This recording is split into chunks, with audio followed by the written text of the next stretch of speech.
Nagbabalik po ang Good Morning Kapatid! Oras po natin ngayong May 22, Huwebes, 6:11 po.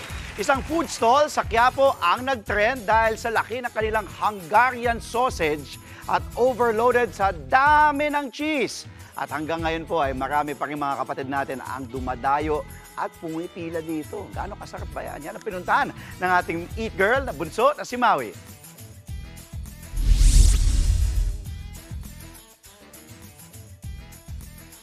Good morning mga kapatid! Naku, unang tanong ko sa inyo, Ma, anong ulam? O, diba? Alam ko, familiar kayo sa salitang yan. Kasi saktong-sakto, nandito tayo ngayon kay Neneng B. Nandito tayo sa kanyang stall na kung saan siya nagtitinda ng sumikat at nag-trend yung overloaded na Hungarian sausage. I'm so excited. Napakadaming tao po dito sa Quiapo at talagang tutulungan natin sila na magbigay ng trending nilang sausage or hotdog sandwich na talaga namang overloaded with cheese. At kung naalala niyo mga kapatid, nag-trend si Neneng B nitong 2024 lang. Kaya saktong-sakto na dito tayo ngayon para ma-experience at matry ang kanilang hotdog. At nakakatuwa, ang daming mga kapatid dito. Kaya ako excited na talaga. Let's go!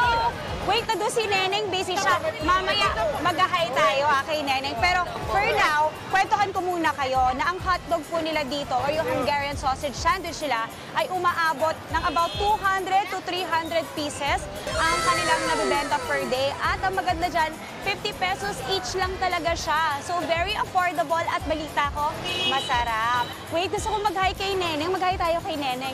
Neneng, hi ka naman dito sa amin. Hi ka sa ating mga kapatid. Ang cute ni Neneng. Ilan taon ka na ulit? 15. Ang sipag-sipag. Thank you, Neneng. Gagawa ako nito, ha? O sige, work muna tayo.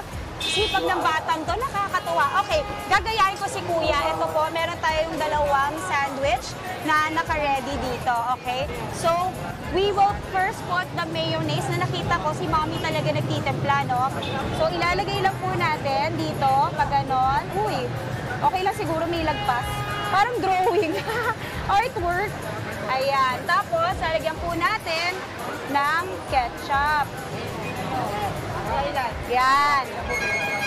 Nakakatuwa, busy dito sila, Neneng. Kasi naman talaga, masipag at talagang naghahanap buhay sila. Okay, kasi lalagay, uubusin ko tong cheese. Inuubos ba to? Basta ayan, ito na yung best part. Ito na yung exciting part. Dito ka talaga sasuccess sa maraming cheese. Neneng, ubusin ko ba to? Ubusin ko to? Lahat? Ayan, okay. Wow, alam mo, nakakatuwa talaga. Kasi isipin mo, nakakabenta sila about 200 to 300 na ganito, ha? So talagang matutuwa ka talaga kung ikaw ang owner. Oh, marami na raw masyado, sabi ni Kirsty. Neneng, okay ba gawa ko? Maayos? Sakto lang, kulang pa? Sakto lang. Oh, yung bait-bait ni Neneng. I love her already. Okay, eto na. Ang ganda. Nakakaiyak. Okay, at dahil dito, meron tayong isang pipiliing maswerteng kapatid natin na makakakuha nito for free. Okay, ito na, Miss Mary Jane! Okay lang ba sa inyo ko ito ibigay? Na-try niyo na ba to? Hindi po po. First time? Uy, sana okay lang, katabi ko naman si Neneng kalag. Kumbaga naturuan naman niya tayo. Para sa iyo yan, Miss Mary Jane. Neng, try ko ha? Thank you. Yes, okay, wait lang. Try namin ha. Ayan, uy, shout out. Wait, try natin, Miss Mary Jane. Let's go.